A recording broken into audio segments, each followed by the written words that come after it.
In a town in China, a very beautiful young lady suddenly arrived out of the blue. Nobody knew where she had come from, her whereabouts were completely unknown. But she was so enchantingly beautiful, that nobody even thought or cared where she had come from. People gathered, the whole town gathered, and all the young men. There were almost 300 young men, who wanted to get married to the woman. The woman said, "Look, I am one and you are 300. I can be married only to one, so you need to do something for me. I will come again tomorrow. I give you 24 hours. If one of you can repeat Buddha's Lotus Sutra, I will marry you."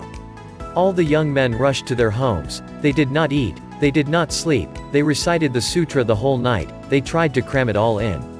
10 men succeeded. The next morning the woman came, and those 10 men offered to recite. The woman listened. They had succeeded. She said, "Right, but I am one. How can I marry 10? I will give you 24 hours again.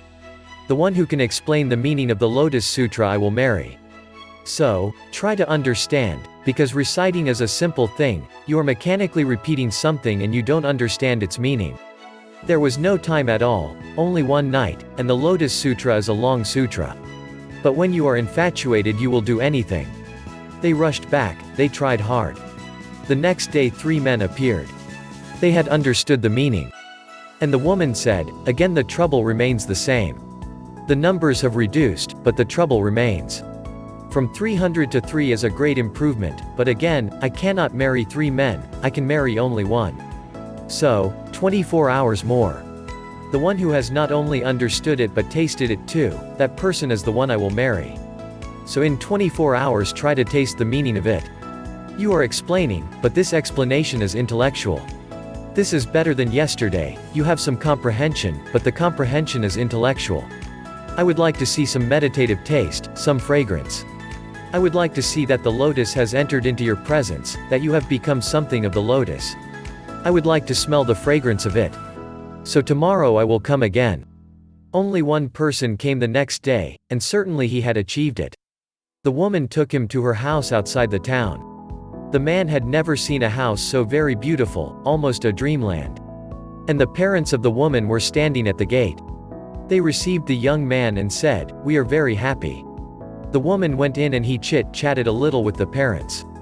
Then the parents said, "You go. She must be waiting for you. This is her room." They showed him.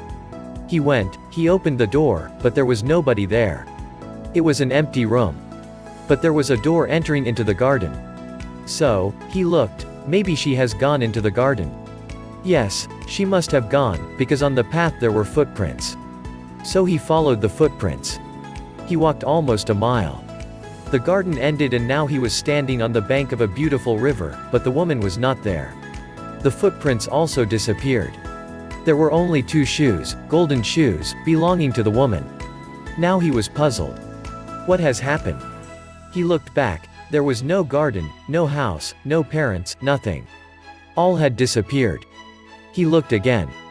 The shoes were gone, the river was gone. All that was there, was emptiness, and a great laughter. And he laughed too. He got married. This Buddhist story says that he was led slowly, slowly.